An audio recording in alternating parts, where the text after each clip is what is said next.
Time to play the new chapter of Deltarune. I might make a video about it, but only if something interesting happens. Alright, let's go.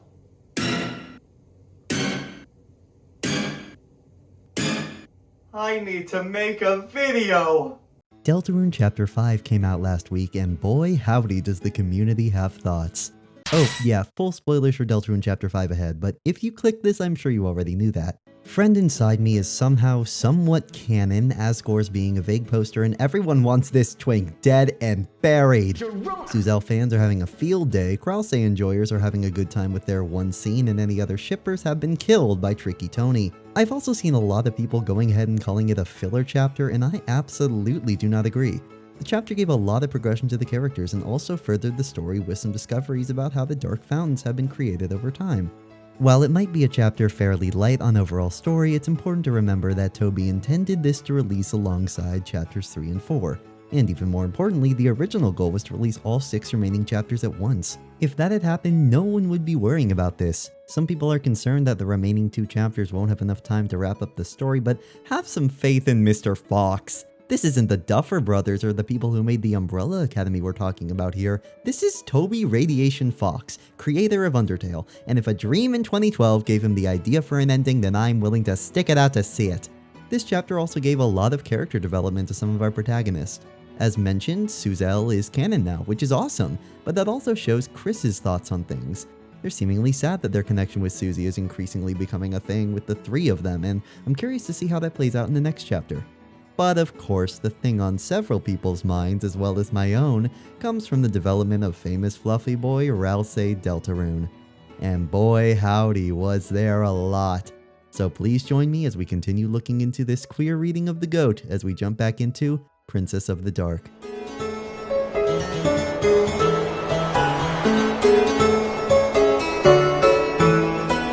Unfortunately for my sanity, I have seen the state of Galsei Reddit. There's a lot going on right now on both sides, so I'm well aware creating this video is like standing in the middle of a war zone, but god damn it, I'll push through for the sake of my GOAT. This video will be split into 2 parts. First of all, going through all the new evidence in Chapter 5 and trying to recontextualize the reading based on everything we now know. Afterwards, I'm going to look back through the comment section of my last video to try and debunk or critique some common disputes people have with Galsei. Oh yeah, if you haven't seen my last video on the subject, I recommend you do so, as I will not be recapping everything. Just know my thoughts have changed since then with the new chapter's release. Speaking of comments, something interesting that happened with my last video was the release of a 2-hour reaction and critique of it. They had a lot of things to say, which you can see if you'd like, but ironically, something that stuck with me the most was something that didn't have anything to do with Galsei. They said that my choice to start every chapter section with the respective chapter intro was unnecessary and long, and I do understand that, especially chapter 4's. Good thing this one is short.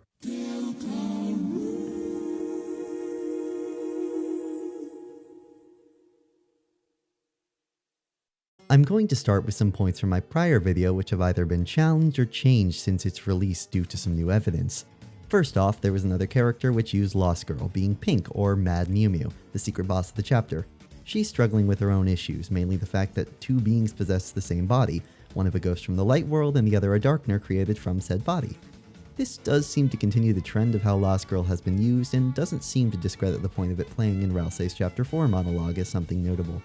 Another thing is the fact that Susie briefly allows herself to wear ribbons in this chapter, something notably absent before.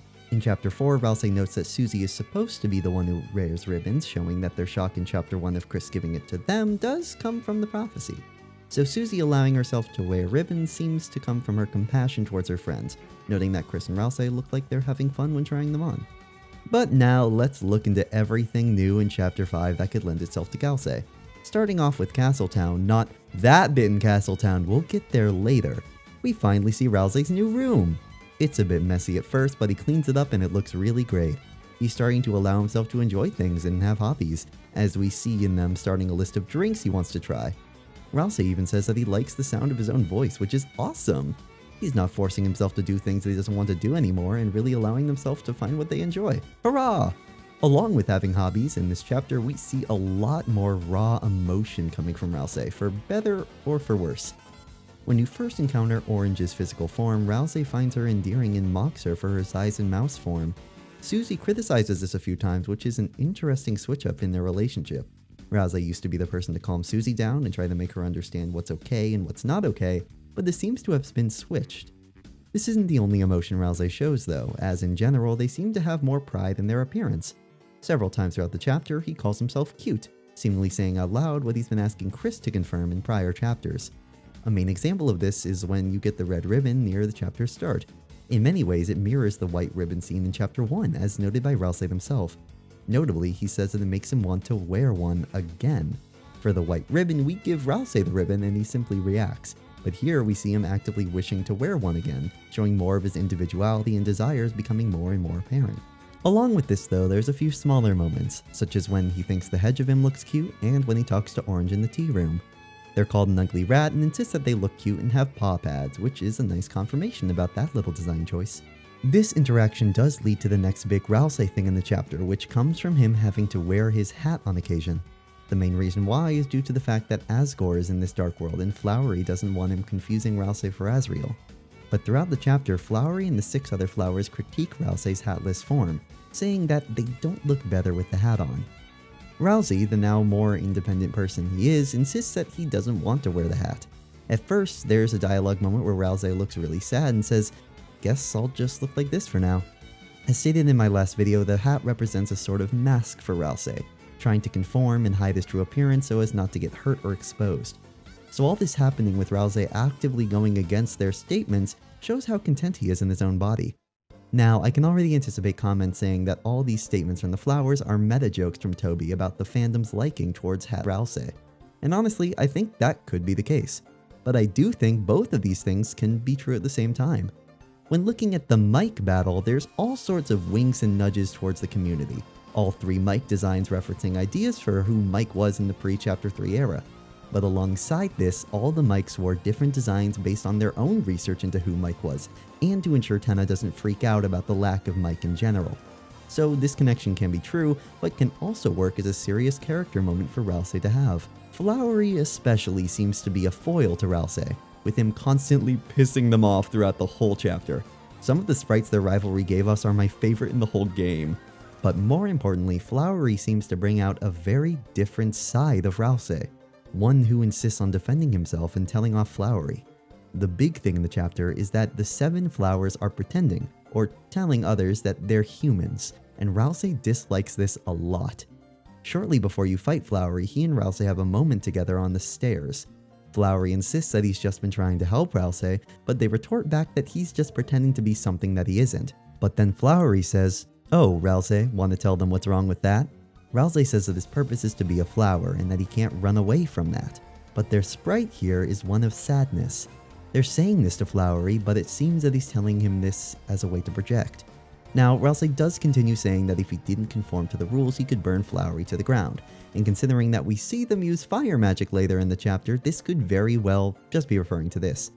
But the fact that Ralsei looks so heartbroken when asking Flowery, "Do you think I want it to be like this?" seems to suggest something more. And same with the Mike situation, this could mean both things as well. Flowery insists that he's trying to help Ralsei though, which seems somewhat unlikely at first. With the whole hat debacle, it's hard to imagine that he has good intentions, especially since when we first see Ralsei in the chapter, Flowery had put him in a closet! I'm sure this means nothing. Anyway, there's another moment where Flowery and Ralsei get a chance to talk, and it's when you can close your eyes and think about Ralsei in the Flower Castle. Ralsei's praying that everything will work out and that Susie will be protected when Flowery comes to talk to him about defying fate. Something interesting happens here though. Ralsei says that no one can do the impossible, but Flowery replies, says the impossibility himself. I'm pretty sure that this is talking about whatever Ralsei really is and doesn't have much to do about Galsei, but what happens next certainly does. Flowery offers free drink vouchers and tells Ralsei that he can have the blue and pink drink. Ralsei blushes, denying it, asking how he knew, and Flowery says that he was looking at it the longest. Then he tells them to go get it and asks, "Got it, princess?" Yes, I know Flowery calls several people princess and that this isn't isolated. Yes, I know that this could just be a message about Ralsei choosing their own path. And yes, I know blue and pink could maybe refer to Chris and Susie, but come on. Ralsei's whole disdain towards Flowery stems from his ability to be who he wants to be in spite of what he is, and that he actively pushes against the prophecy's will. He gives a genuinely difficult moral dilemma about closing other fountains while keeping castle towns open and tries to avoid fate, and he's trying to get Ralsei to do the same. Trying to help Ralsei along the way by making him feel more comfortable being who they are makes perfect sense for this scene, and it's difficult to read this specific moment as being anything but a sign of Ralsei not being cis at the very least. Now, of course, we can't talk about the state of Galsei post Chapter 5 without discussing a certain scene in Castletown, the top of the climbing minigame. Climbing to the top reveals Rule standing in front of a familiar someone. Moving out of the way reveals Ralsei in a pink princess dress. I was playing this chapter with some friends, and the moment I saw that sprite behind Rules, I kid you not, I instantly gripped their hands in pure shock. Now, I want to make it undeniably, incredibly clear that just because Ralsei is wearing a dress, I am not saying they're transfem. Anyone can wear anything, but I was just giddy to see him in that outfit. What happens next is where some real Galsei evidence comes into play.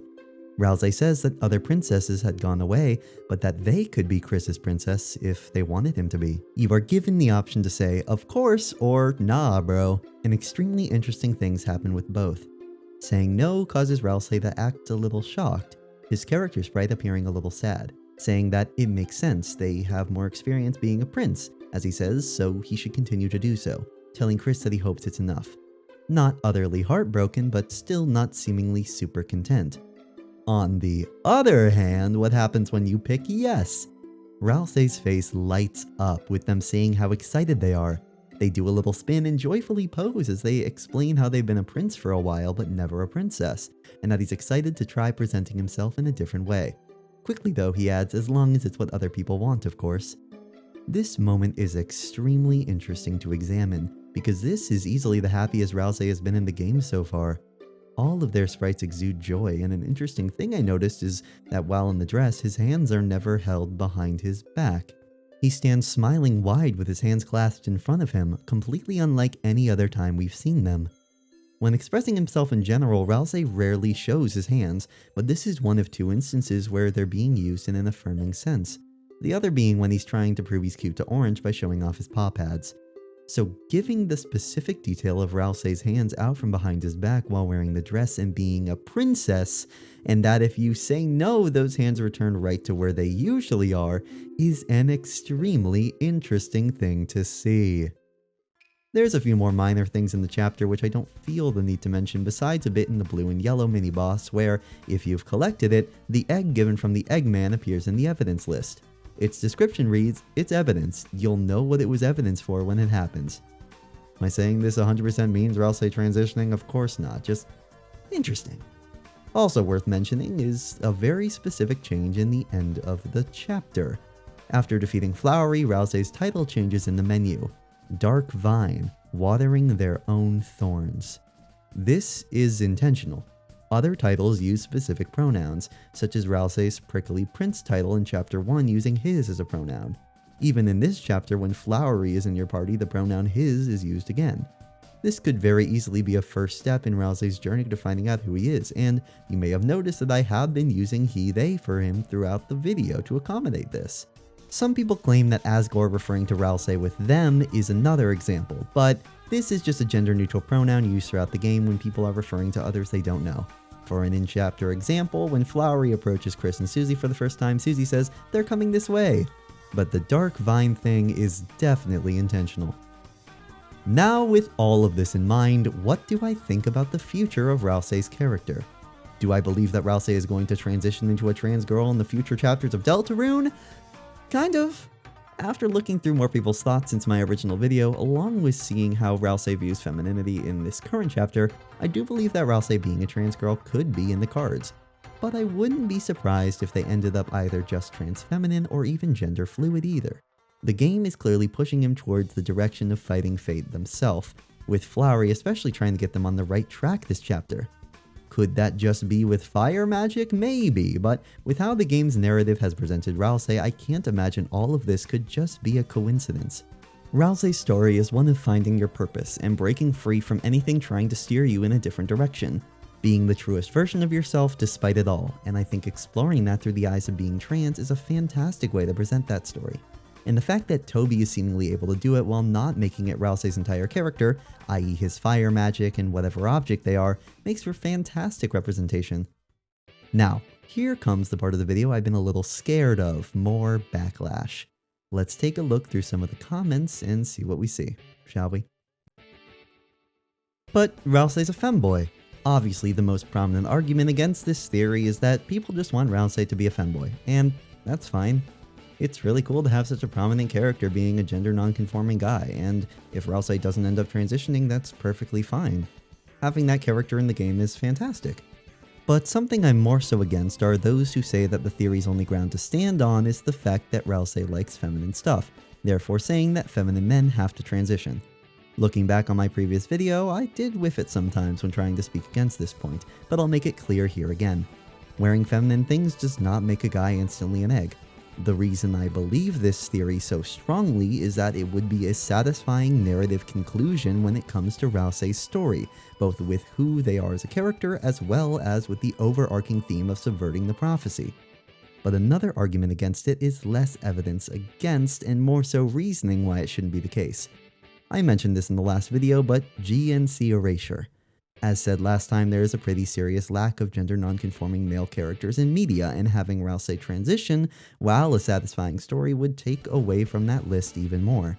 If all the chapters were released at once though, as was Toby's initial plan, we wouldn't have gotten so attached to who Ralsei is in the early chapters, and be able to see their whole arc in one go. But even then, some people would still feel that way. Ugh, if only Deltarune had a really cool gender non-conforming male character besides Ralsei.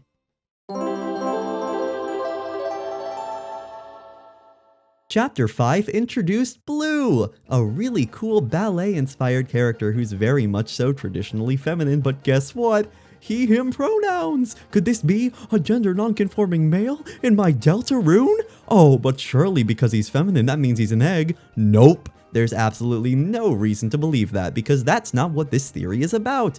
Blue is super content with his cowboy, and I really like the yaoi here. Blue's a really cool character and easily one of my favorites introduced in the chapter. It's a shame we won't be able to come back to Castletown going forwards. Here's to whenever the roaring happens, that they'll be able to come back once everything's a dark world. He's only being feminine to make Chris happy. A few people have said that Ralsei's feminine traits come from a place of wanting to keep Chris, or the soul, content. While in the earlier chapters I could maybe see where this could be the case, the recent chapters have practically no moments where Ralsei seems to be thinking about the soul. All of his choices, especially in Chapter 5, come from their own wants and needs. There is a point to be made that he does want to please Chris, and in the climbing minigame, they tell Chris that he's excited to be a princess if they want him to be. I think this originates from a place of Ralsei still holding back on doing everything that they want. They're so used to being told what to do, and that he's still learning how to do things he enjoys. This is mainly showed in Chapter 3, where they switch controllers in the Tenna minigame. Ralsei's in control but struggles to make those decisions on his own, saying he's not used to being a player one. We see in the hot spring scene that Ralsei still isn't always comfortable expressing femininity, as we see them clean off their makeup when their glasses fog up in the hot spring. As well as this, plenty of closeted trans people indulge in gender-affirming activities through channels like jokes and doing things for the will of the group. Things like, oh sure, I'll wear a cheerleader outfit for Halloween as a joke, or oh, if you insist, I'll try on this suit, you guys tell me to do the darndest things. Committing to doing something gender-affirming, especially when you're early in your gender journey, can be extremely difficult. So giving yourself the excuse that you're doing these things for others can be the exact way to get to finding things that you like. So I do believe dialogue moments like this come from both of these things. It's not like Toby to explicitly show LGBTQ stuff in his games. 4 words. Chapter 5 Suzel scene. Besides that though, I do think some people have this idea that the theory expects theirs to be a "but I'm Asriel" level moment where Ralsei says he's a girl, but that isn't something Toby would do. A main example being brought up is Alphys and Undyne's relationship not being a huge thing. These two love each other, that's all.